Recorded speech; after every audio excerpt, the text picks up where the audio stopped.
right, good morning.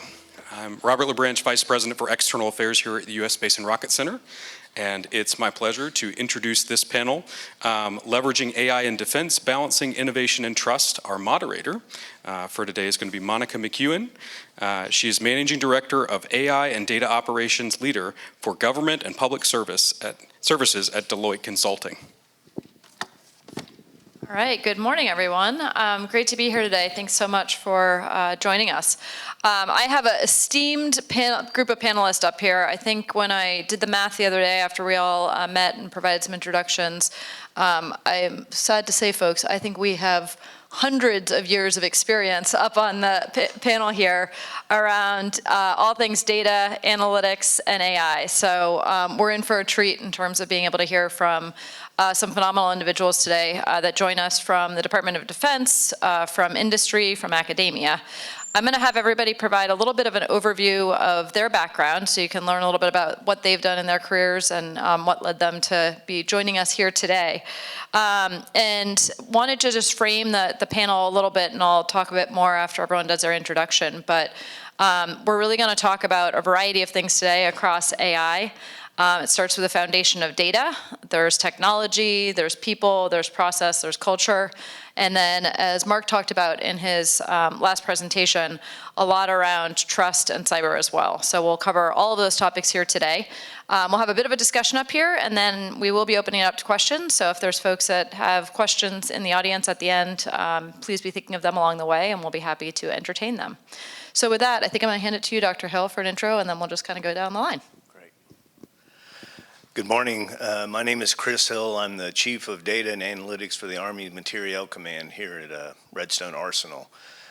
In my background, I was an Army officer for 26 years. First half of that was as an armor officer on tanks, and then transitioned to operations research. Once I retired from the Army, I came here to Huntsville, and I've been working for the Army Materiel Command. So that command is the Army's logistics and sustainment outfit.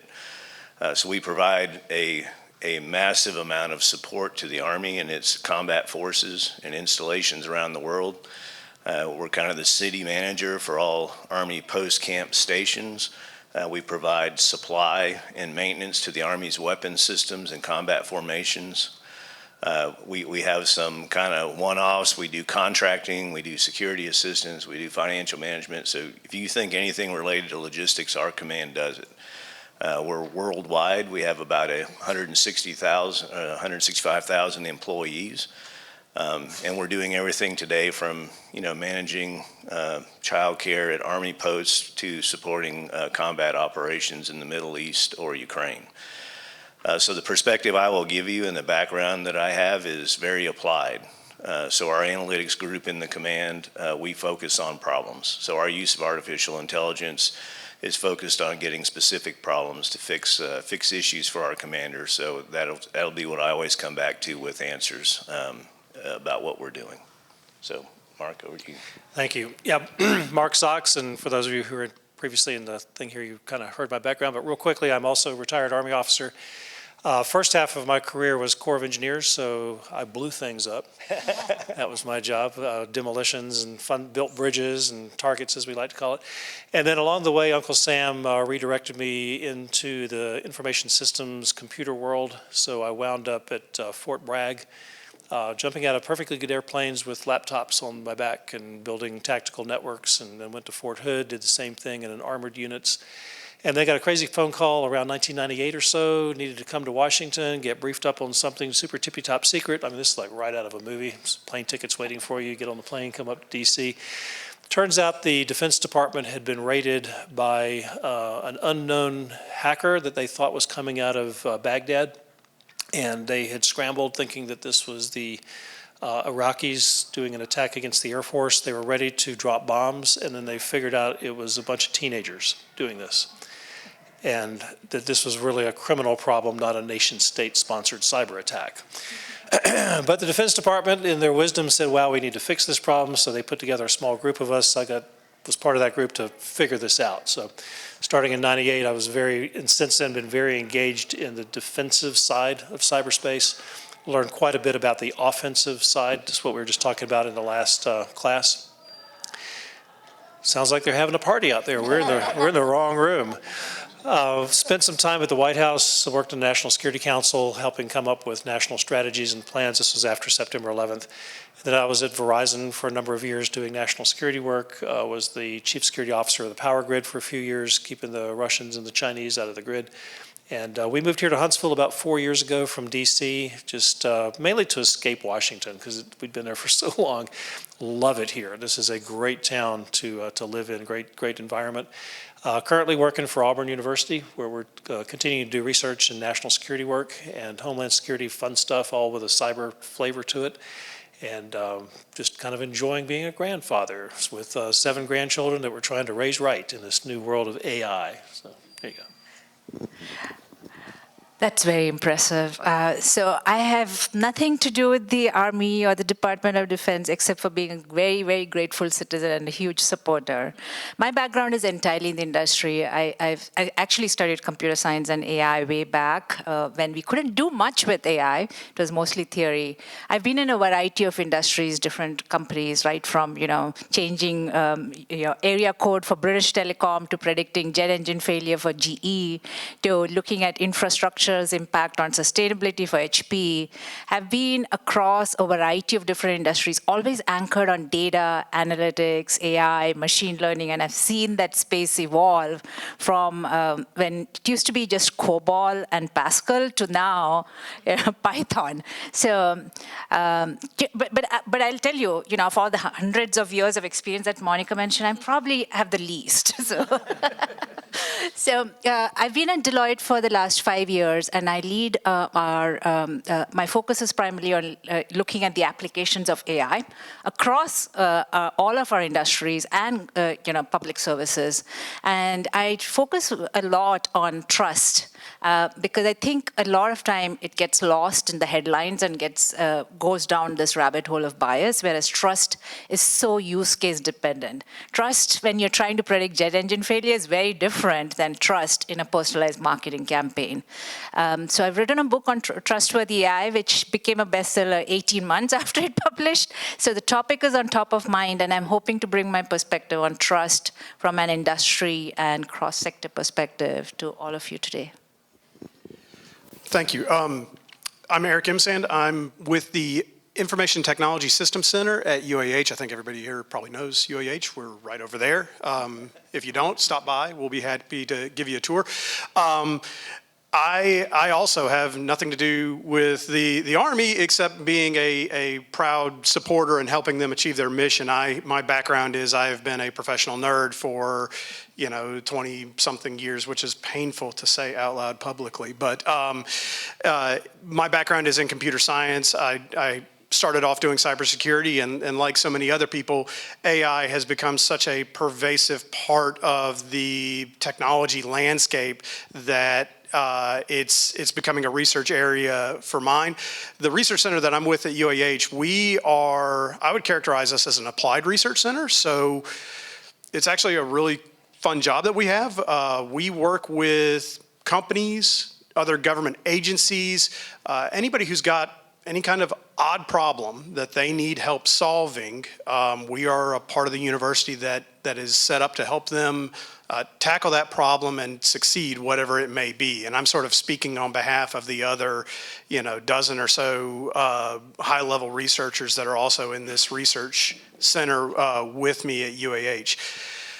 Let's see, I've got the floor. Is there anything else I want to cover about myself? No, I think I've said enough. Good morning. My name is Tim Boyle. I'm from the company called Databricks, San Francisco-based pre-public offering private company. We've been focusing on machine learning, as it used to be called. Now it's called AI, for about 10 years. And my career has been all about data, from leaving college as a computer scientist, working my way up and through the data stack, as I call it. First job, I was a contractor working with the Army and kind of dating myself a little bit, but a exercise called Desert Shield, climbing around doing networks and communication because the data needed to get from one place to another. But throughout my career, I've worked at a variety of different technology companies. As the technology around data has evolved, I seem to have moved my career to the next logical stop. So early days with just databases, competing against databases for the government's attention. Then data warehousing, what techniques were the best, how to market those, how to message those, and how to incorporate those. And then data capture, data collection, big data.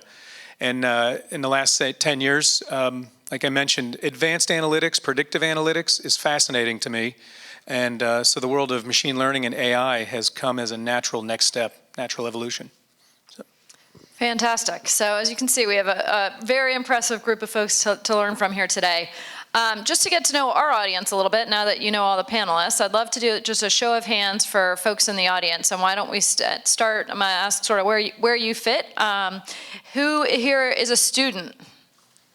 All right, so we've got a lot of students here in the audience. Fantastic. And how many folks in the audience are working either for the DoD or supporting the DoD in some capacity? Okay, good number of those as well. And how many folks here are maybe not a student, but from academia, here to learn a little bit more and bring it back to your institution? All right, smaller group there, but lots of students representing you. Okay, fantastic. And anyone just supporting private industry, working for a company that is not in the government? Okay, handful of folks there too as well. Great. So we've got a really diverse audience. That's fantastic. So I think we'll start with something a little bit fun, given the number of students we have here in the audience. And Marc, I'm going to turn this question to you.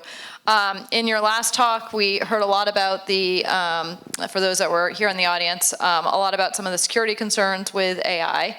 But let's get it a little bit later now. Instead of state threat actors, et cetera, from a student perspective, how are you seeing the potential of AI and generative AI in particular changing as students, as that gets introduced into curriculum, but also students now have access to this? And what do you think the university's postures are going to be around using AI to help support things like paper writing and test taking, et cetera? And that question would not have been asked about 18 months ago. Correct. Because it just kind of came out of nowhere. So all of you have been, whether you're a student now, all of us have been students before.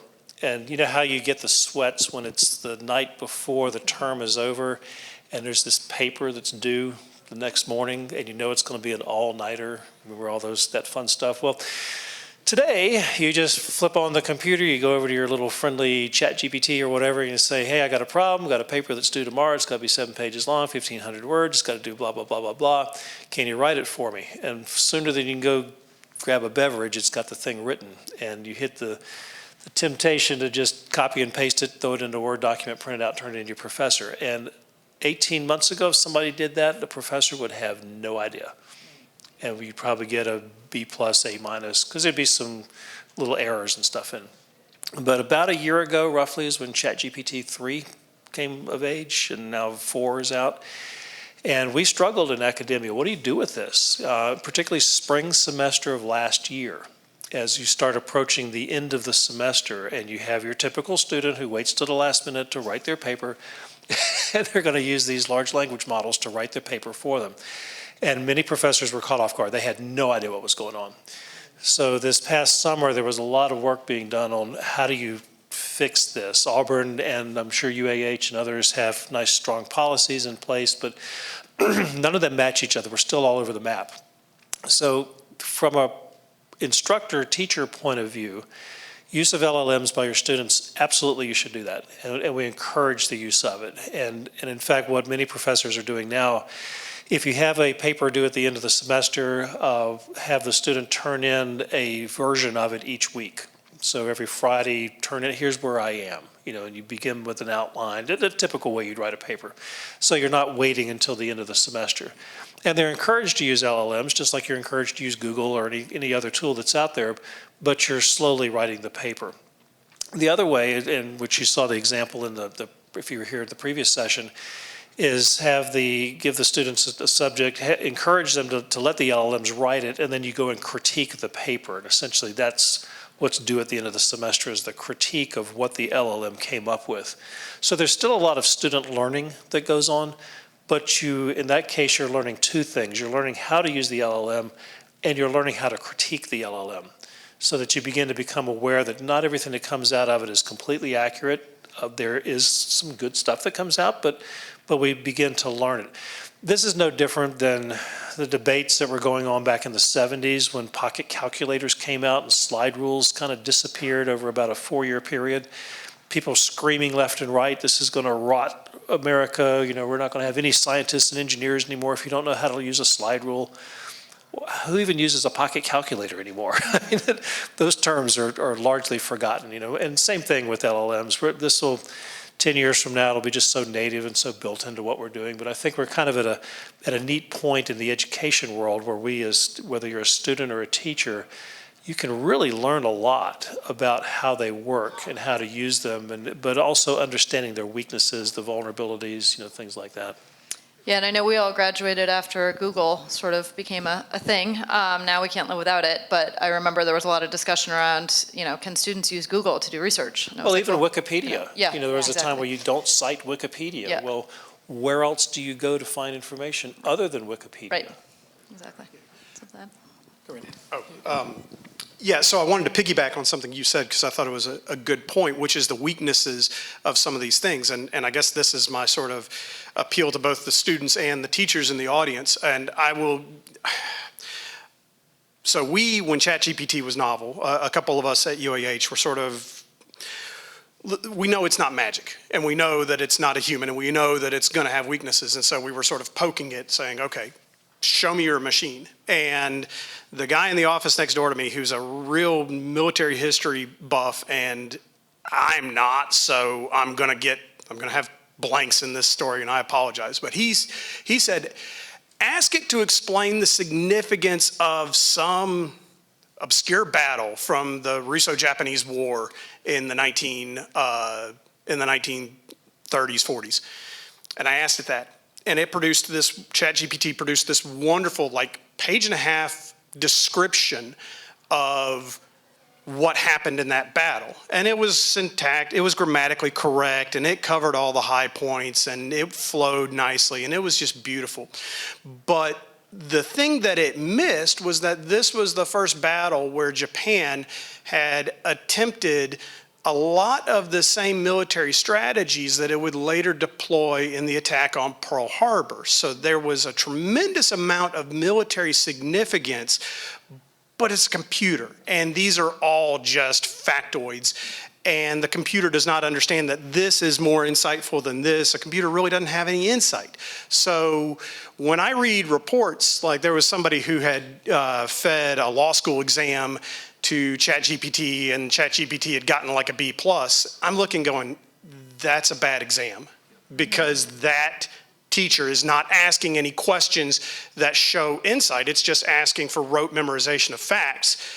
That's where, and I mean, listen, I have gone broke trying to predict the future at this point, so I never say never, but right now, that's how you can tell actual student understanding and comprehension versus machine regurgitation. So, one other little out of left field around education with AI idea. So in my role at Databricks, I get to oversee how the public sector uses data and AI. And one of those examples is in higher education. So there's a number of universities that are solving a problem that required a lot of human interaction in our days in school, and it was building your course curriculum, your schedule. What are we taking this semester, next semester? What are the prerequisites? It was one of the hardest things to do in college, to build it out well. And so I'm a grandfather as well. My two boys are engineers, and we used to laugh at the 3 Ds of death.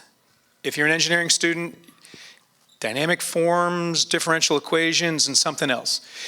Don't take those all in the same semester. Otherwise, you quickly become another major. And so modeling out a curriculum based on what you want to be, what you want to graduate with, and then adapting that through the years in your college experience, because you're going to change along the way, but building out a course schedule that is achievable to you, fair to you, because you didn't know these 3 classes that begin with a D would swamp you in the course of a year, but spread them out. And that used to be the role of one of many guidance counselors. So I guess we go back to expert systems a long time ago, and we can artificially manufacture that. Fantastic. All right, well, that was a good way to get started.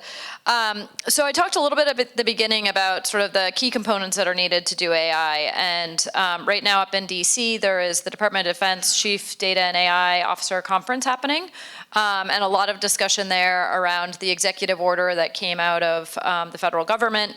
And then after that, there was a OMB memo, the Office of Management and Budget, which suggests to government agencies things that they need to comply with. And a lot of the discussion in both the executive order and the OMB memo have then been sort of translated to the DoD AI strategy. How many folks in the room have read or are familiar with the DoD AI strategy?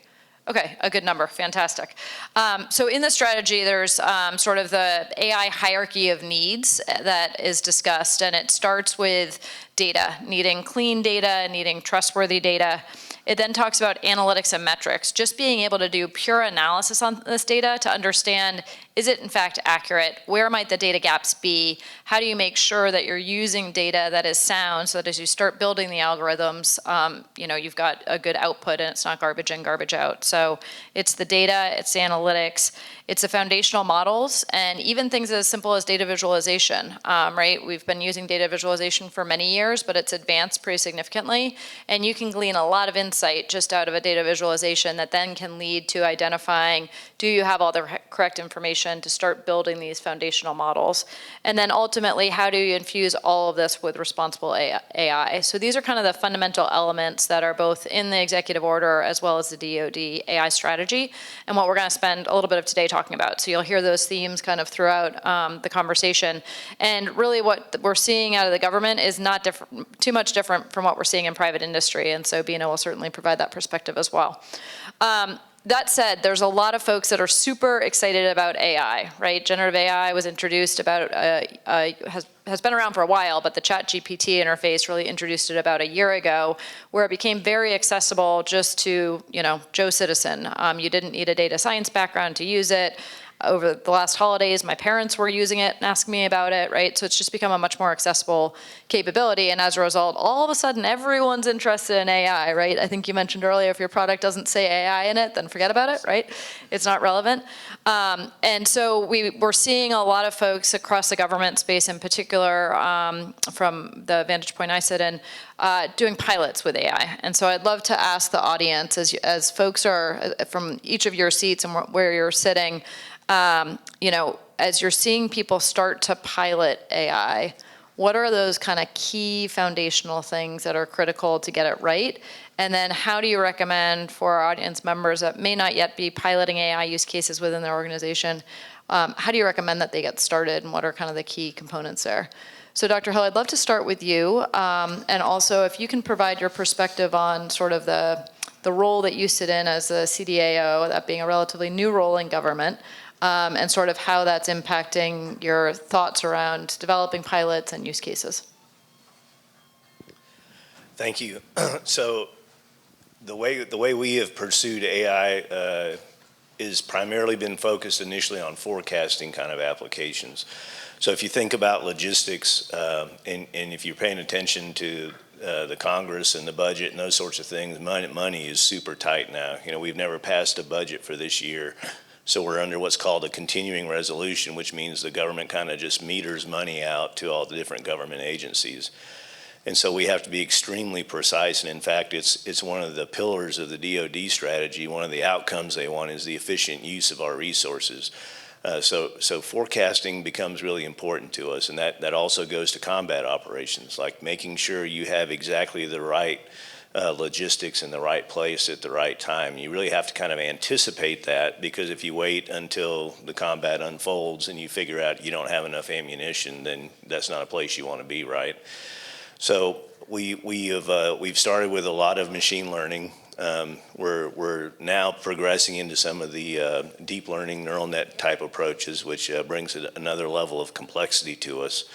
And what I would tell you is the way we've implemented that, First of all, I require them to run multiple algorithms because we want to make sure what comes out of some of these, especially the ones that are more black box-ish in nature, like the deep learning neural nets, we want to make sure the results that are coming out of that are things that we would kind of expect. You know, the precision of the answer might be a little bit different than what we expected, but if you see some answer that's, you know, several standard deviations away from what you expected, that's something you should be a little bit concerned about. The data becomes the foundation of everything we do, right? And so, you know, I've been an analyst for a really long time, and I've heard this idea of good data and quality data, and I like the idea. I've never actually run into that. Data's always terrible, and so you know, what you have to make sure is that the data is good enough for what your use case is, and you know, in the Army we have a varying level of risk profiles that we have to make those kind of decisions on. So I would tell you as you're getting started, pay attention to that data, pay attention to that quality data, and don't forget what your risk profile is. So for example, if you're using AI in a kill chain where you're going to send ordnance or munitions out of a target, that's pretty high level of risk. So you want to make sure that's pretty tight. You know, if I'm trying to decide how many repair parts are positioned forward at an intermediate stockage point in Europe or something, risk profile is still important, but risk profile is a little bit different there.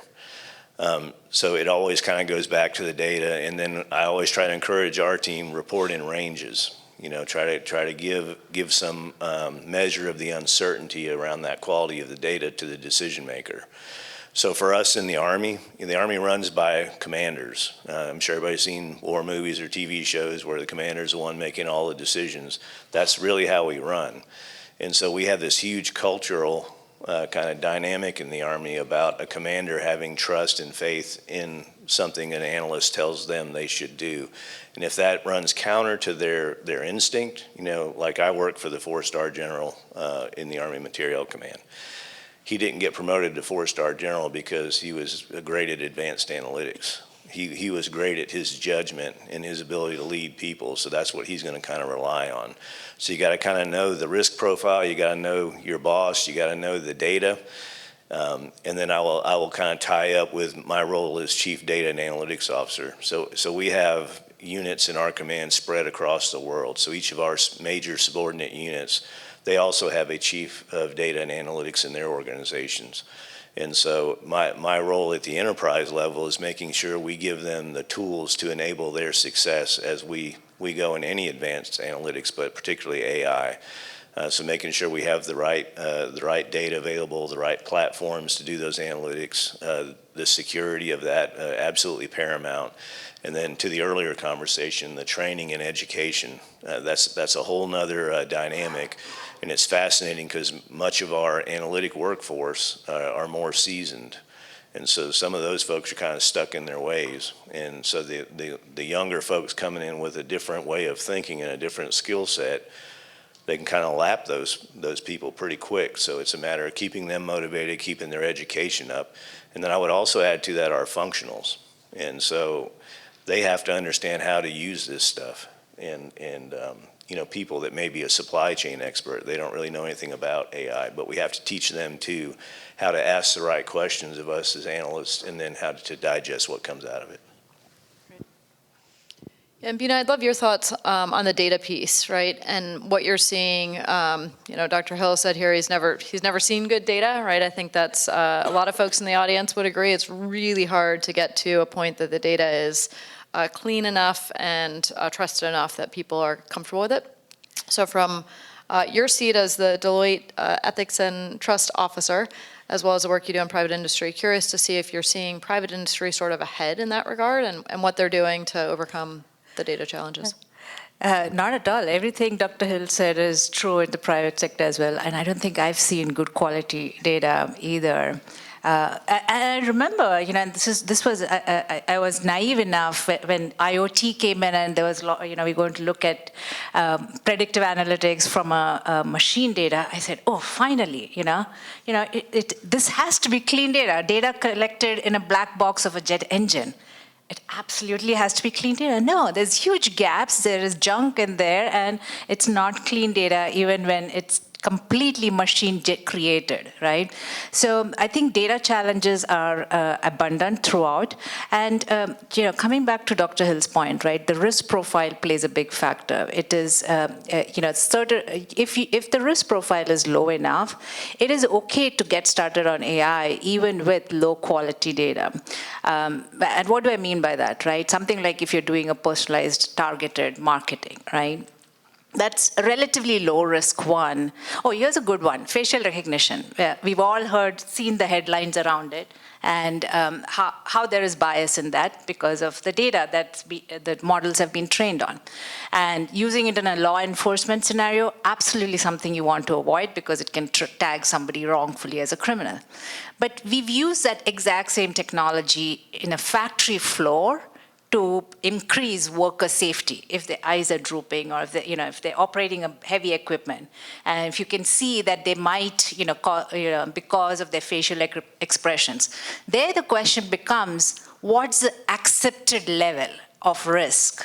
Meaning, even if the model does not catch every possible scenario, is it helping us prevent more accidents than we did before? So it becomes a stakeholder discussion, but the important thing is to have that discussion, to not assume that everything that AI does will be perfect. So the other extreme one I've seen is really when it's used, in literally the exact same scenario as law enforcement, where at traffic lights to identify kidnapping victims and human trafficking victims, and alert local law enforcement to go and rescue these victims. Again, the question for stakeholders is it helping us rescue 50% more, 60% more, 30% more? What's the accepted level, even though it may not be completely unbiased and clean? So it really comes down to that risk profile of the use case, and it's the same way that's happening in the private sector as well. Defining that risk profile up front and then defining those metrics and how do you continuously monitor, track it, and in parallel keep improving the data quality, whether it's by augmenting with synthetic data, whether it's adding additional data sets as you come across it. I think there are a number of efforts that can be done parallelly, but many of them are making progress. Yeah, Tim, I'd be curious if you have anything to add to what Beena just said about sort of the pilots that you're seeing and sort of how people are getting started, particularly with lower risk use cases. Yeah, that's a good point. When I focus on the government is usually about 3 to 5 years a laggard compared to commercial organizations with the use of data, with the use of technology in general. So in this case, that's a great thing. Let's see the organizations out there in the world stumble, fall, figure things out, trial and error before we start incorporating things as important as AI into key decision making. As was mentioned earlier, I've never seen good, clean data, and there are no absolutes in the world of data. There never will be. And so, my perspective, there's a lot of good use cases that could come out of this. And look at it like a tool. You are providing a nail gun analogy to a carpenter that used to work with a hammer and nails. He's faster, he's more efficient, he's got a better output product. It's very analogous to that if you use it correctly. And the way to get to using it correctly is trusting that data, and you've heard that here quite a bit as well.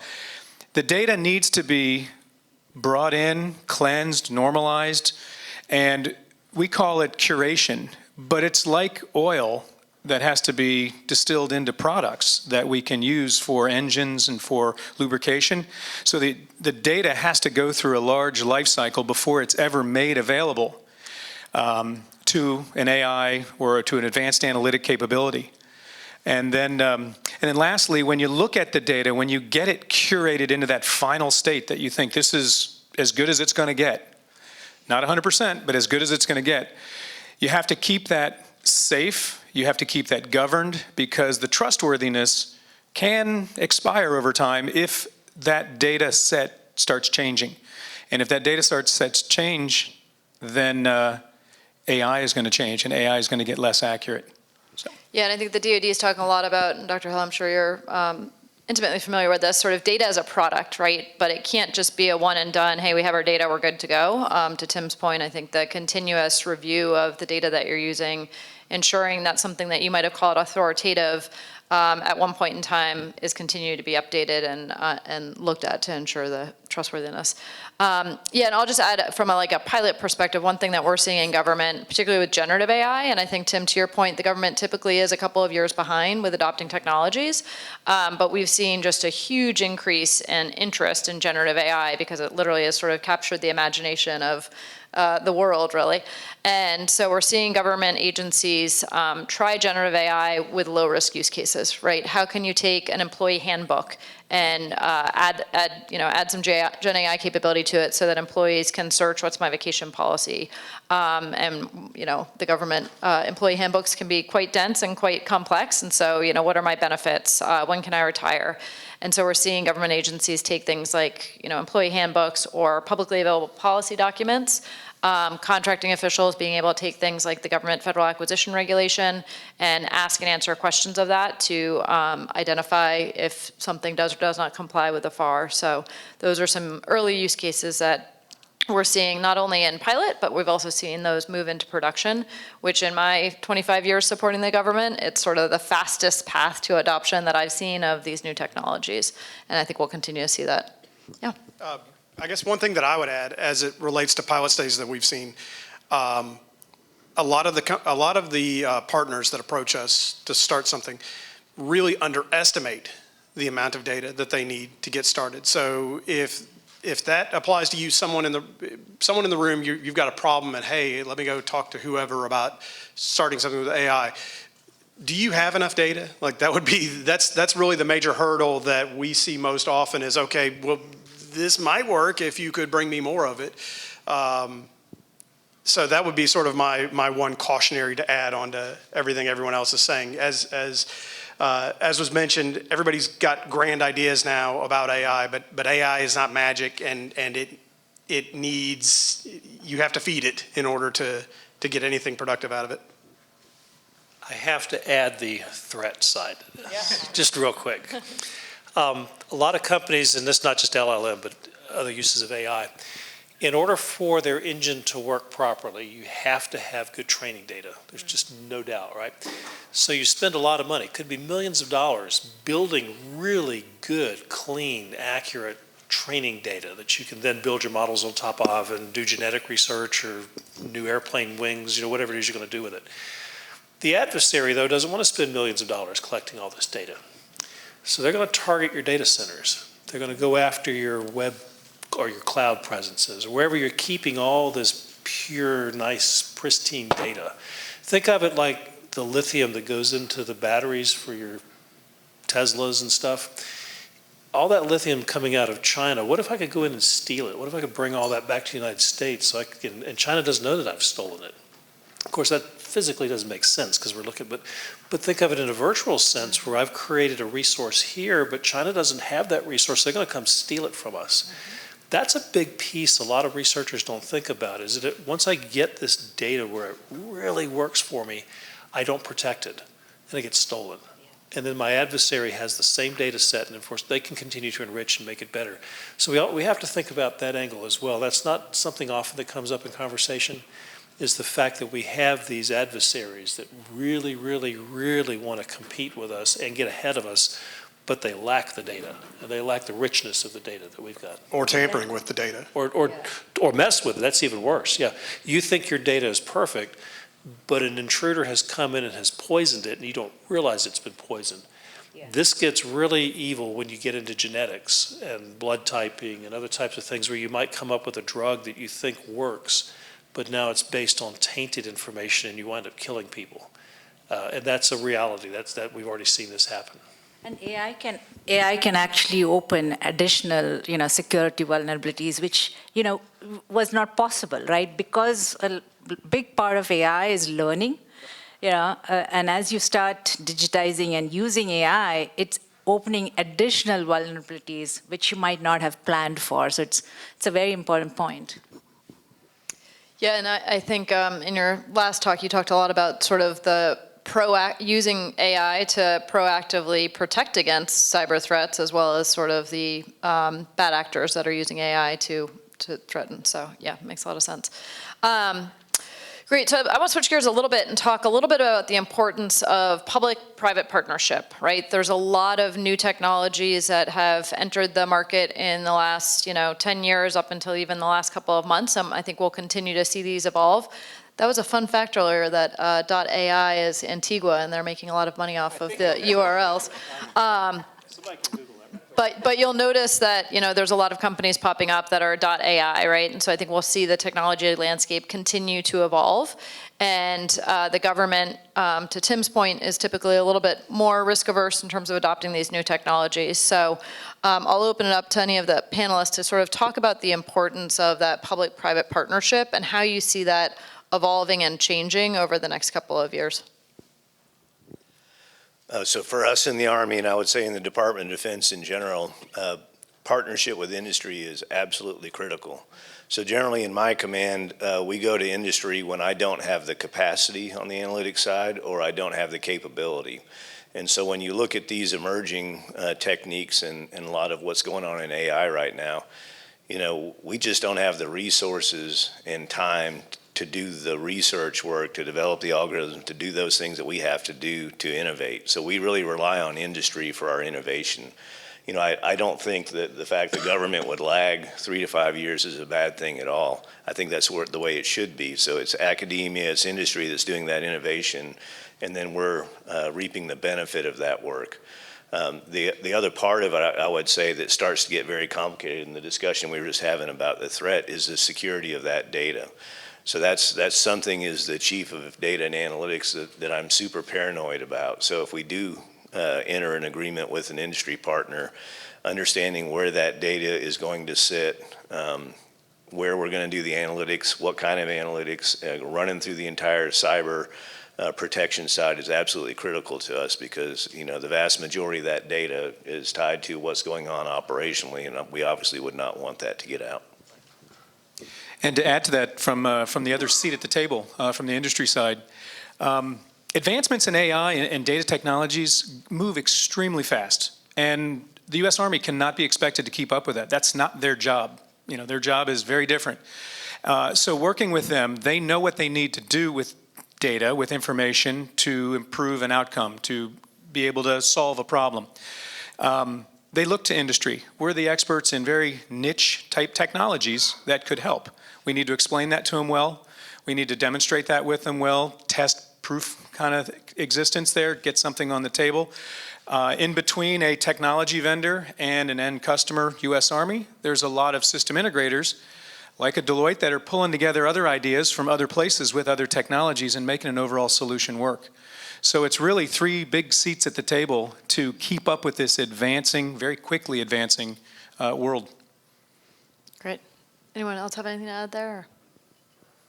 All right, so I think we're hearing a lot about trust, and so I want to make sure we have a good bulk of the conversation up here around trust, not only in the data, but also in these new technologies and also in AI. And so, Beena, I'd love to hear from your perspective, as folks are embarking on these new AI projects, how do you ensure that you're building trust into the process and then into the AI that's being delivered? And what are some sort of key takeaways for the audience of things that they should be considering there? Yeah, there, I think a few dimensions are best practices that has evolved over time. And, as mentioned earlier, right, the technology is moving very fast. It's, it's evolving, it's, being applied, it's scaling out rapidly, and not, the trust side, the risk side, there's not as much investment going into it from any angle, right? So, but every technology comes with its own side effects, comes with its own risk. We can define the risk profile, but you still need certain dimensions to consider. I've talked a little bit about bias, but the other one that you've probably heard a lot, especially over the past few months, is around hallucination. But if you are a computer science student, if you've been working in software, hallucination is really about reliability, software reliability. Is the software consistently providing accurate, reliable results in every possible scenario? Again, it comes down to, for your use case, how important is reliability? If you're writing an essay and, you probably are okay with a bigger margin of error versus if you are using it for patient diagnosis, right? So I think reliability is a big factor to consider. The other one is really around explainability and transparency. Again, it'll depend on the use case. Your music system that recommends a certain AI is recommending a certain song, you probably don't care why. You don't need it to explain and be transparent. This is why I recommended you this song. But if your doctor is using AI and to get that initial diagnosis, you probably want to know that the doctor has seen it and is not just passing in what AI has said, right? So transparency, explainability, the nuance to consider there is, explainability doesn't mean just putting out a long document. It has to be understood by the end stakeholder. And your stakeholders are typically, your leadership, your board, your end customer, your IT and technology teams, and each one you have to explain in a different language, in a language that they understand, not in what is convenient or comfortable to you. The other one is around safety and security, and I think we've talked a little bit about that here, right? AI really opens additional security hacks that has to be addressed, but there are new nuances come in, and I think you've all heard about whether the self-driving car should hit the pedestrian or should hit another vehicle, right? Those are additional nuances that didn't exist with non-AI software, right? The last one is around privacy. There are pretty robust best practices around data privacy at the base level, but what happens when that data is used to train a model, and if the user withdraws consent, how do you then move that data out of that specific user's data? AI can take that data and then put it out in different ways. Going back to generative AI, which has been trained largely on publicly available data. And we're seeing a lot of copyright laws and violations that's coming into play. And it's really about privacy. If a company puts Deloitte ourselves, right? We all have public websites and the information there is publicly available. If it's used to train AI, and then the outcome comes out in a way that's not really what you intended to be there on your website, but it's sourced back to Deloitte or your organization. Who is responsible for that? Who is accountable for that? The other big one is a little bit philosophical, but I think it's very important to think about. Just because we can, should we, right? To avoid that Jurassic Park situation. So I think it's important to think about trust, even when you get that first idea. Right? When you get that first idea, I could possibly automate. I remember this at one of my prior employers where they wanted to use AI to predict, if their top-level employees were going to leave the company. So monitoring social media activity, monitoring emails that were accessible. I'm like, but do we have the permission? Do we have, do they know that we're being monitored? Oh, there's another cool one on, this. I talked a little bit about predictive jet engine failure. It was really looking at the black box data and service records to predict when a certain part might fail so that you can proactively go fix it and prevent unplanned, flight delays, right? Simple enough, but what we started seeing as we were going down this data path, we could actually see how the pilot was flying the plane. And the ones who didn't follow the training or hit the thrust a little bit harder than allowed was causing more corrosion, was causing more jet engine failure. So you could find these correlations. Now, obviously, the airline wanted that information so that they could feed into the pilot's performance plan. Right, could result in some kind of impact to their salary or their bonus. And the pilot, obviously, nobody, he or she wouldn't know that you're using this black box and service record data to now monitor my performance. So you hit these tricky scenarios, and it's important to think about, what's the other side effects that come with using these technologies and how do you proactively address it? We have this tremendous technology that we can use today to improve our businesses, our lives, but sometimes you may not want to use it. And if you want to use it responsibly. And that's where it gets a little philosophical. It's not, it's more of taking a step back and saying, is this the right thing to do for society?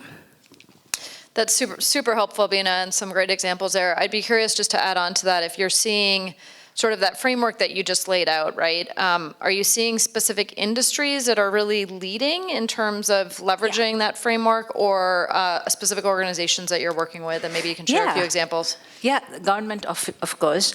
But the other two big industries, and these are highly regulated, conservative, traditional industries, life sciences and healthcare. And rightfully so, you want them to be, very, very careful. And financial sector, banks, and trading, any kind of, those kind. Where it's not paid as much attention, I think, is, retail or big tech, or, the newer industries that have come up in the last couple of decades. And do you think they're heading in that direction, they just haven't gotten there yet? Or do you think they're just less concerned because the risk is a little bit lower, to your point? If a marketing campaign goes out and it's not to the right person, there's financial impact to the organization that led the marketing campaign, but it's not, there's no lives at stake. Yeah, I think it's a balance of both. The lack of robust regulations and the industry itself being so new. And I think of it as the industries that are very, very careful and holding back are the ones that have existed 30 years before, right? The ones that have always been there, and the industries that's the newer areas that have come up in the last 30 years, digitally native, like social media or big tech, where we don't have as much robust regulations or policies or even best practices, and it's still being figured out. So we are in this norm and form phase where, it will come to a state, but it's also, honestly, if social media disappears tomorrow, it won't be as impactful as, say, all the hospitals shutting down, right? So I think there is a big the big dynamic difference between the industries, and I'm happy, like life science and healthcare and financial services and the U.S. government is all, are being more conservative about it, which is perfectly fine. Yeah, I think some of the audience members, particularly the younger ones, might think if Snapchat shut down, it might be as impactful as not being able to go see a doctor, but agree. Yes. They survive on that. So I wanted to expound a little bit on one of the things Beena said, then add one more for consideration. So again, back in the Army, a big part of our trust is our culture, right? So we hold people accountable, commanders, sergeants. So if you're the sergeant and you're in charge of this tank, and somebody like me shows up with a computer and says, hey, I need to pull your engine out. We're going to change your engine because it's going to fail in 10 hours. He's going to say, you're not touching my engine. It's that culture thing where they're kind of in the driver's seat about it. And so the factor of explainability becomes huge. So, and I can tell you, we've had discussions with commanders. If you think some of the traditional statistical and multivariate methods, if I know the coefficients, which variables are significant, how much they're contributing to the outcome that we're modeling, I can tell, well, the engine's going to fail because you're high on mileage, you missed your last service and didn't change these filters out, and so I can explain it, and then they may buy into it. We've had some really good examples where we've used algorithms, including machine learning, to predict specific failures on specific vehicles. So we had a case where an aviation unit was, it's one of our highest performing aviation units. So the culture of those pilots, they're the best of the best. So we gave them, hey, this aircraft is going to have a transmission failure within this many hours. And they said, thanks, but no thanks. And they went and flew. And in fact, the transmission failed. Luckily, no one was hurt. But they had to do an unscheduled landing, very complicated recovery of the aircraft from a remote area. But we've had wins too. So we had an aviation unit in Europe supporting the deterrence mission of things going on over there right now. If you guys remember the earthquake in Turkey. So that unit got a change in mission to say, hey, you got to deploy aircraft to go help the people in Turkey. So this was something they didn't expect, a lot of uncertainty about it. So our team was able to go and say, okay, out of all the aircraft you have, these are the ones that have the highest probability of failure within the number of hours in this mission profile. So they actually use that to make decisions about not only what aircraft went forward, but what parts they sent with them. So that culture still is a big thing for us. Before we leave explainability, this is mainly for the students. If you're building a model, don't think just large language models, but any kind of model, and you can't explain to somebody else how it works, This is a big problem. So historically, AI kind of was a black box kind of thing. You do a bunch of really cool math, you'd come up with some neat equations, all fun stuff, and you throw information in and something comes out the other end, and everybody's impressed with what comes out the other end. But nobody would really ask what's inside the black box, and because nobody's asking, nobody's trying to figure it out, and as time goes by, you begin to trust that black box more and more and more because typically it's producing good answers. But then the day comes when it produces an answer that isn't right or isn't trustworthy or something's wrong, but you have no mechanism to go back and say, why did you produce this answer? That's something at a creation level you have to think about in terms of explainability. So if you're writing software, if you're really kind of getting into AI and you're beginning to learn about this, always in the back of your mind, think about, can I explain how my model is working, or can the model explain how it's working? I mean, classic, if you're using ChatGPT or any of the big LLMs, throw in a question, let it write something for you, and then come back and say, why did you say what you just said? Have it explain itself. And it's interesting to see how ChatGPT reacts to that. Sometimes it says, well, I searched the internet all the world over and I can't, it'll hallucinate on its explanation. In other cases, it'll actually cite the source. You know, here's the chapter and verse out of some book where I got this from. That's great. But you can see where if you're getting into this, if this is a career field you want to get into in terms of AI, keep explainability as kind of like one of the foundation stones. That anything you build, you always have to anchor it in explainability. There's a whole term for that, XAI. This whole field is kind of evolving over that. Pardon my voice, I had a cold earlier this week. I hadn't quite cleared up yet. But I really want to push that for the students in particular. If you're getting into AI, pardon me, that this explainability piece has to be part of what you're doing. Do not ignore it. Make it fundamental, and you'll be wildly successful in what you come up with in terms of algorithms and models and fun stuff later on down the road. Well, I think Sorry about my throat. to that point, and Dr. Hill, you mentioned, you know, the need for trust when a commander is using information that's being delivered to them. And so part of the explainability is not only being able to explain technically what's happening, but if you're going in to talk to a commander who's probably not a data scientist, being able to translate that to what is the mission impact of the information that you're presenting to them, I think is equally as important. So it's being able to translate from that kind of technical piece into either business value or mission output. Yeah, geek speak into business speak, Yeah, or exactly. military Which speak. is sometimes tricky to do, I think, and being able to present that explainability in a way that can be easily articulated and sort of understood by the layman that's not an AI or a data scientist. Just really quickly, the other element of it is how successful you are. Because if you finally get to the point where you're building that trust and you employ some sort of a model and it doesn't provide good results, you know, I tell my team all the time, we're only as good as our last project. And so if you start delivering results to your client and it starts making a big difference in their operations, that's going to go a long way to helping that trust factor. Do you have something to add, Tim? Well, with the trust, there are tools out there that help monitor the output, the drift, the hallucination, the threshold percentages that you might monitor, choosing to focus on your output. Is it good? Is it bad? But again, the human element, as they described, is critical. A tool's worthless without a human being saying, that is below the threshold. Here's why this is incorrect, or how do I explain this new result? Yeah, great.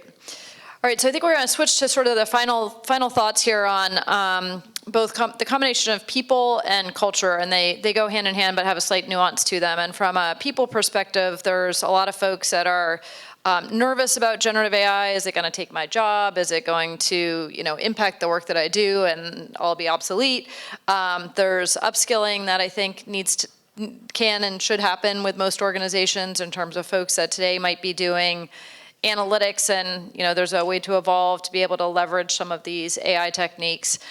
So let's start with sort of the people side of it, and maybe best practices that you've seen with upskilling, training, and things that people in the audience should be considering as we're on this sort of new AI frontier. And then for our final topic, we'll talk a little bit about culture and sort of the importance of, you know, how do you make sure that in this innovation wave that we're in, which, you know, I think we'll look back and see this wave of innovation being one of the most transformative, probably as transformative as the cloud, for those that remember when the cloud was first introduced. What should organizations be considering from a cultural perspective? What was that, Dr. Isman? Oh, I was just saying, it feels like the cloud was just, you said when the cloud was introduced, I was like, that was 5 years ago. Wasn't that long ago, right? So what should organizations be considering from a cultural perspective in terms of making sure that we can take advantage of these new technologies in a way that is ethical and responsible, but also helps to drive an organization forward?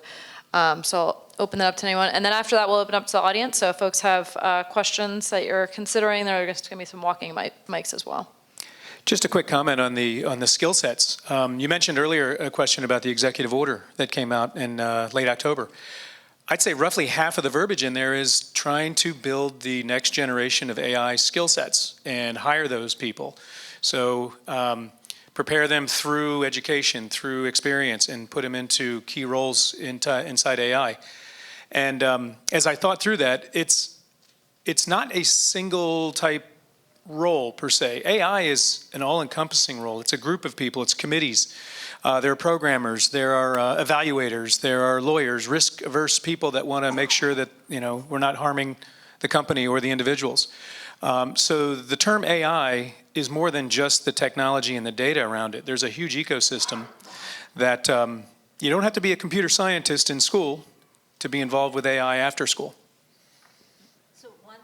Is, we've truly, two things. One is we've truly entered the era of lifelong learning. We've talked about it for a while, but, there's technology still evolving. There's going to be constantly new tools. And the second thing is no matter what you're majoring in, no matter what your job is today, there's going to be a component of AI. So it's absolutely crucial to have basic AI literacy. Doesn't mean you need to actually code or need to know the exact machine learning libraries that you're going to use, but you need to know what machine learning means. What does deep learning mean? And for your specific field, what are the AI tools that's available? Say you are majoring in HR or you're working in HR or talent organization today, you need to know what are the AI tools. You also need to know, not just what your organization is using, but what's coming down the path. So the basics of AI, being able to read a newspaper article on deep learning or LLM, you should know what that translates to in your mind.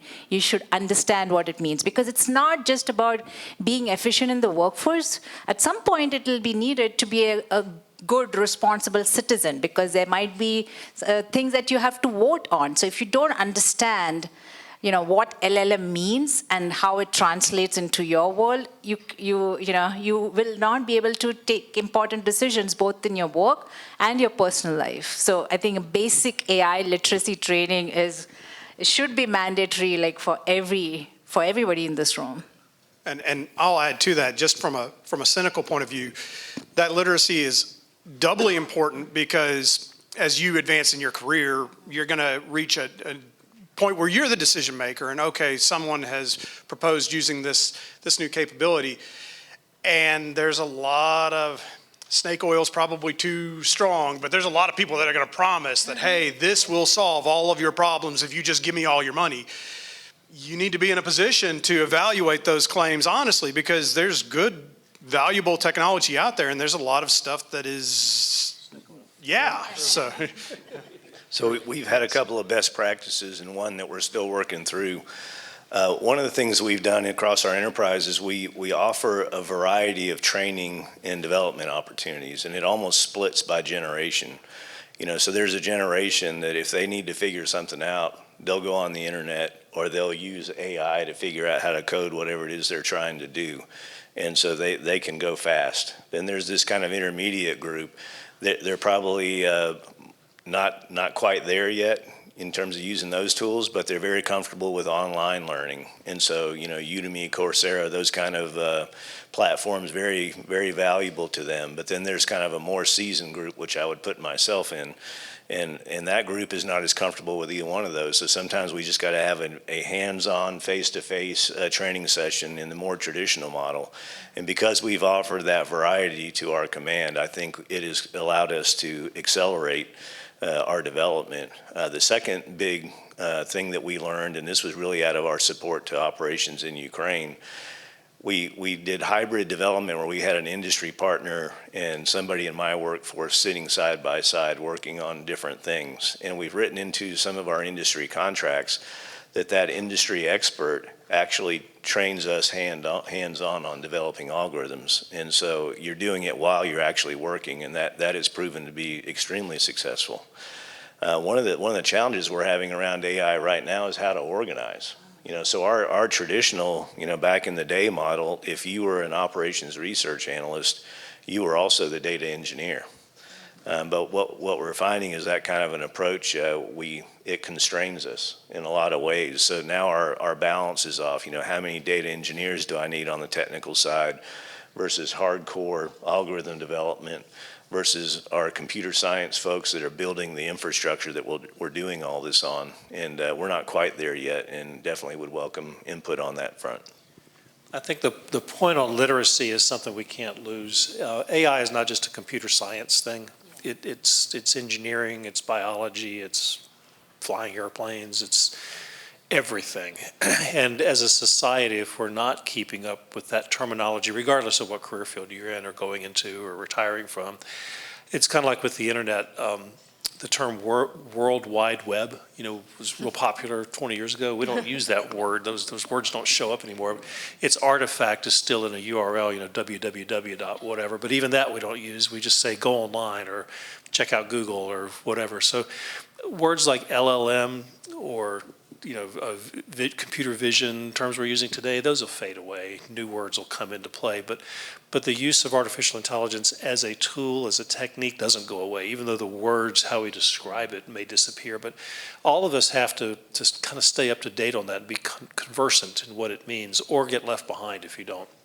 And again, look at what happened with the web, with the internet, with being online, with social media, as all these new terms and phrases came in. If you adopted them and you learn how to use them, you go a long way in your professional career, regardless of what it is.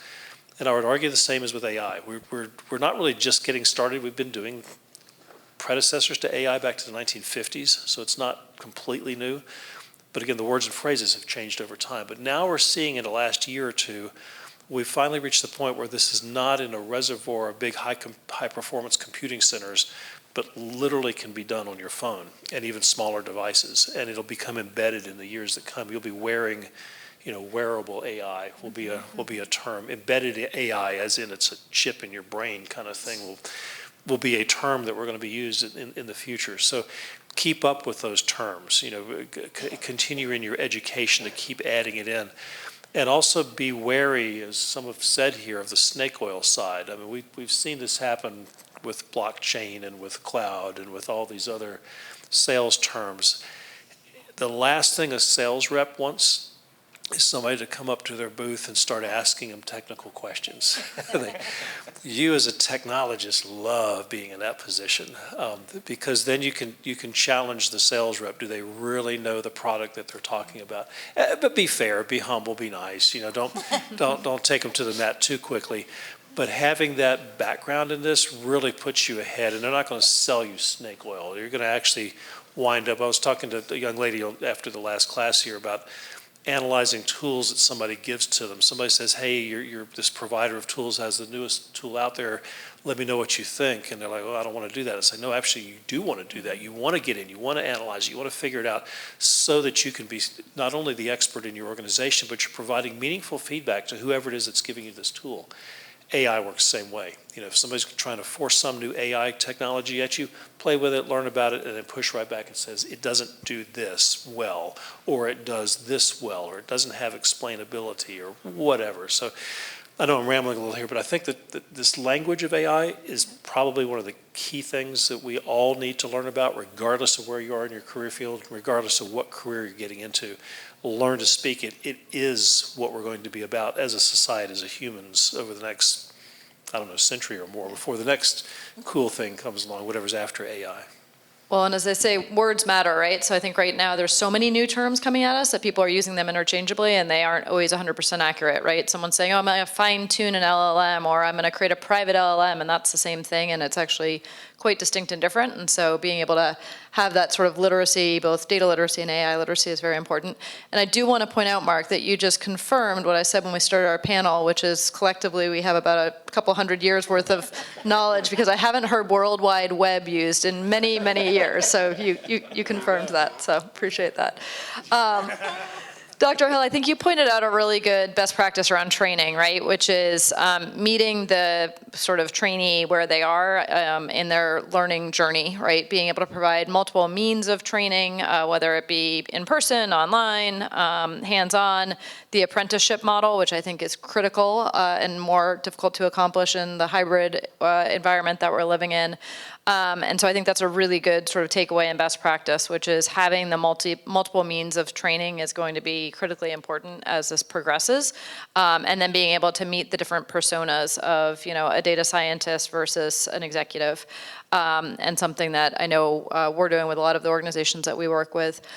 You also talked about the challenge with organizational change, which I think leads into culture. And, you know, a couple years back when cloud was just getting stood up, you saw a lot of organizations stand up like a cloud program office, right? Which would be a collection of individuals with varying skill sets that could sort of support everything from the engineering of the cloud infrastructure through to the rollout to the end user community. After that, you saw organizations stand up their centers for analytics, right? Which was sort of a centralized group that could handle the inbound analytics requests from across the organization. And I think we will start to see the same thing with AI, where there's going to be AI offices stood up and sort of AI Center for Excellence and whatnot. Curious if anyone here on the panel has seen that happen yet with organizations that you're working with, in terms of how do you bring, from an organizational perspective, how do you bring the varying skills required to sort of a centralized body to help speed the deployment of this? And I'm putting you all on the spot, but. So you're laughing, I'll go ahead and start. All right. So AI embedded, or embedded AI, or whatever, it's like Intel inside. You know, if you, as we were mentioning earlier, if you don't have that little sticker on your product, it's not going to sell.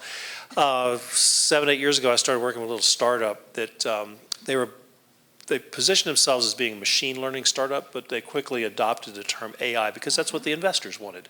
They didn't understand machine learning, so we had to just flip that little bit. Same product, same everything, but just had to put that in there. At Auburn, and I'm sure UAH and others, all of a sudden our whole computer science department overnight are AI experts. You know, previously they were machine learning experts, and previously they were, you know, computer whatever. And so we are being forced, because the world forces us to do this, to set up these little centers. We see the government do this too with, you know, all these new centers of AI excellence that are, I don't know how excellent they are. It's just a name, and I'm sure all of us will be, you know, sucked into this kind of world where we have to do that. Our culture moves and weaves and bobs as new terms and new things come along. And I keep, you know, pointing back to blockchain. That was the big deal a few years ago. If you didn't have blockchain in your product name, you weren't worthy, you wouldn't sell anything. Today, who uses that? I mean, it's like completely gone. Cloud enabled was another one that was super popular a few years ago. It's all still there. It's just not being referred to. I imagine AI will be the same. 5, 10 years from now, some new term will come along and AI will just kind of, the word will get buried, but something new taking its place. But yeah, we have to do that. And at Auburn, we have AI at AU. I mean, they've even coined the little term there, which sounds really cool.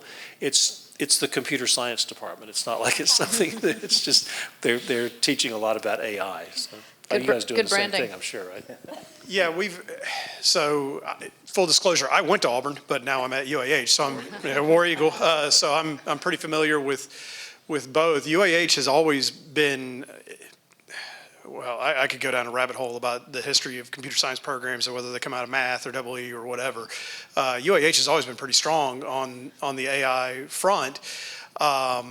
I have kind of a unique perspective, because the research center that I'm in it's been called the information tech, talking about things that have been named long ago. It's the Information Technology Systems Center, because the research center was originally created back when information technology was new. renaming a research center, this is inside baseball in a major way, but like at a university, renaming something like that is actually a lot of paperwork, so it's just been kind of left alone. But we've always sort of been the data science-y people, and then, all of a sudden the world changed and we were cool again. So, The AI people. yeah. And now we're the AI people, exactly. So. I think on the industry side, it's all the AI ones have been changed to Gen AI. So it's a Gen AI Center of Excellence, Gen AI Office, Gen AI Center, right? So it's everything now has the word Gen to it, the Gen AI enabled products and solutions. So, like you said, right? It's moving with the times and to show the urgency or the awareness around it.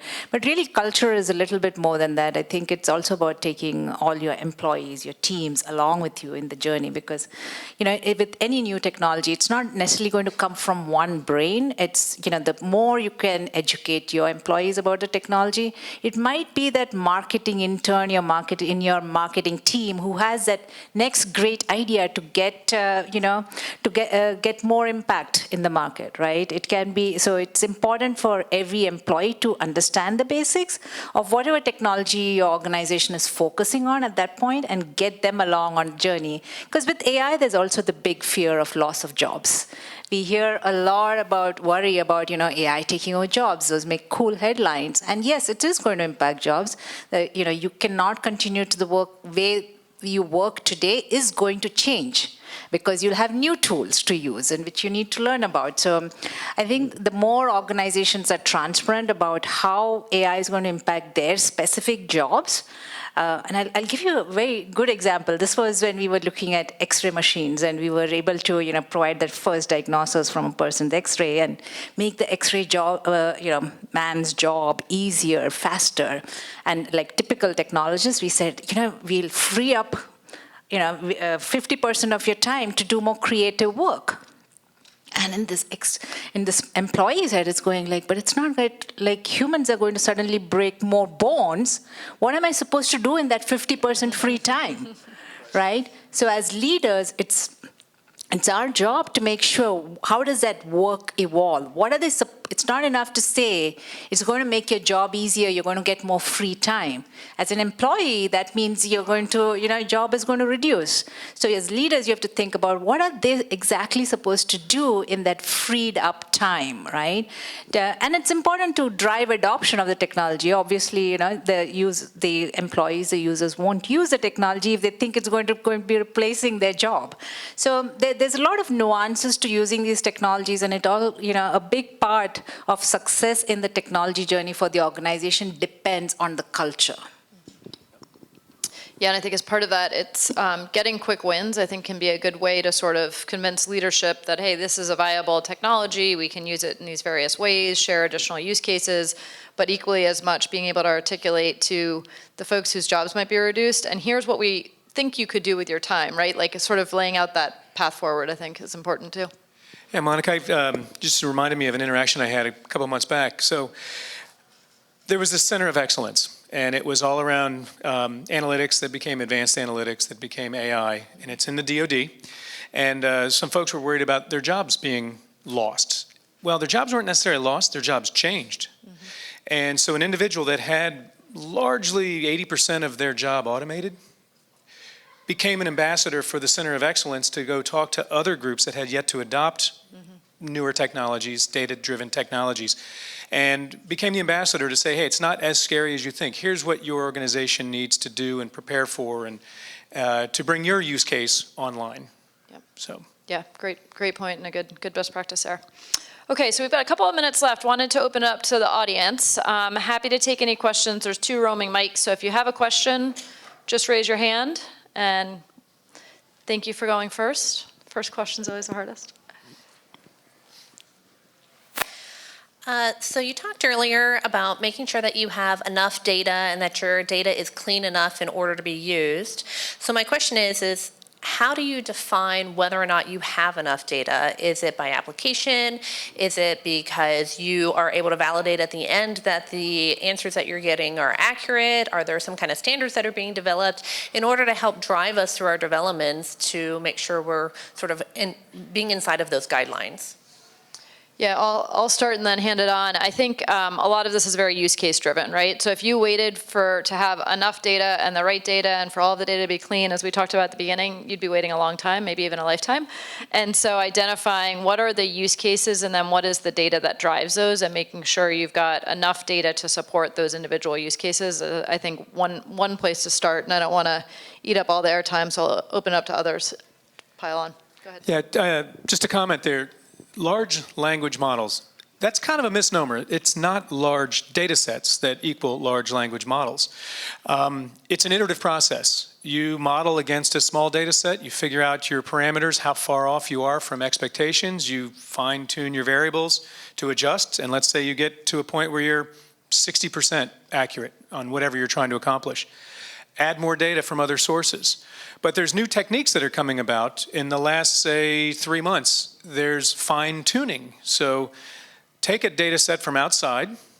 This is a use case that we do at our company, where our company is a subscription-based product offering. You pay as you use it.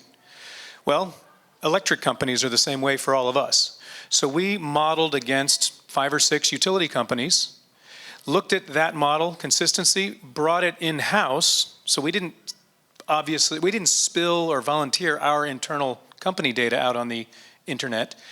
We brought it in and we fine-tuned it with our much smaller subset, and we got some very accurate results for how our customers use our software and trends. So it's an iterative process, but don't think you can't get started unless you have a lot of data. So I would go back to the risk profile. And so in some of our use cases where we're trying to predict something, how much logistics somebody needs or maintenance failures or something like that, if we're really concerned about the data, whether it's size or quality, we usually run multiple algorithms. And so in some of those algorithms, we will try to get some level of precision around that data. So then when we look at the machine learning or the AI-enabled forecast, we have a sense of, okay, where does it sit relative to the other algorithms? And many times, especially as your data set is small, a different algorithm will be more accurate initially.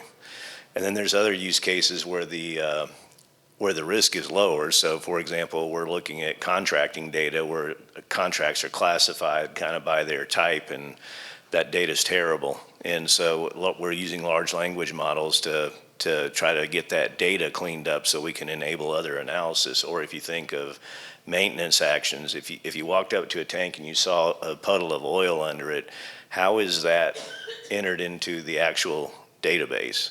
It could be oil leak. We have classes of oil leak. It could be class 1, 2, 3 oil leak. It could be oil under the tank. There's literally thousands of ways somebody could write that in. So again, we can use AI to kind of standardize that language and clean the data up. The risk is much lower in that case. There's also the option. Somebody up here earlier mentioned synthetic data, and that is absolutely a thing. If you do that, because you run into problems where the data the AI you're wanting to build and the data you want it to act on doesn't exist, or you can't get it. If you're talking about some kind of adversarial thing and you're wanting to model the performance of Chinese jets, China's not going to let us have their jets. So synthetic data, sometimes it's all you can do. You just have to be very rigorous in your validation of that synthetic data, and that's its own huge topic. But that's one strategy for when you do have limited data. And let me offer, there's also the statistical mindset. So if you're going to do a survey of some population, how many people do you survey so it's statistically relevant? That same kind of mindset is here, is if there's a lot of diversity and potential data, then you have to figure out how much of what's out there should you build your model on that's statistically significant. But if what you're collecting is fairly common everywhere, then you can go with a small amount because it's going to represent everything else. So you apply some statistical math to also figure out how much data is the right amount of data. I'll just add one more thing to think about is, sometimes you don't want your model to completely rely on purely historical data. We might want, times might have changed and history has to change. And I say this specifically in the case of the recruitment AI model where, traditionally women have not been as much in the workforce or has not been in leadership positions. And you probably heard of that scenario where a company was using it for parsing through algorithms and it picked, based on historical data, it picked only the male resumes of the ones with male names. So I think, you want to make sure that data is reflecting the times of today and not just what was happening historically. And that's where you need to, see how can you bring in synthetic data. Yeah. Yeah, bias. Okay, I think we have about 4 minutes left, so probably time for one more question before we all head to lunch.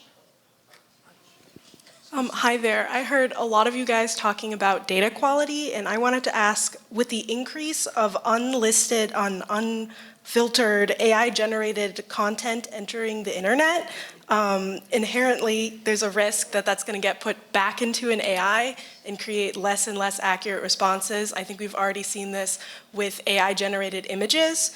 How do you anticipate we'll solve this problem and filter our data sets, especially if they're large and mixed? Tim? That's a heavy question with 3 minutes left. That's a great question. Great question. And that's a very Yeah, realistic question. scenario that's going on. And, I think the problem's going to help weed itself out over time because your trust in the data responses you're getting are not going to be there. So we're going to have to go back to the drawing board. That's a scenario called drift. So whoever's monitoring the output should be looking at their program ethics, the control board, and how do we adjust this back to normal? Maybe turn off some certain sources. But yeah, there's responsibility after you generate a model to keep it accurate and trustworthy. I'll answer with a personal story. So, I have 2 teenagers, and they're very active on social media. I mean, their entire life is based on social media, and they trust their AI systems more than anything else. Now, my younger one, is a great, I think he's a great artist, and I've been encouraging him to, study graphic design or arts, and, his response was, Mom, by the time I graduate, this will all be done by AI. Why should I study it? And so I spent a lot of time thinking about it. And, and if I had to predict a little bit about the future, I would say human-generated art, human-created content will actually get more value. It will be weighed more heavier in our algorithms, and you might see it more. But it might be also, get more premium value. You might get charged in the future for seeing just human-generated content. I can see a business model evolving where, AI, just like, you might not remember, but we used to have TV with only advertisements. There was no option to turn off the ads. But now we have that option. And I think in the future, you're going to see an option coming up where you can turn off AI-generated content. You might have to pay for it. It might be a premium subscription. But I think human-generated content will actually rise in value.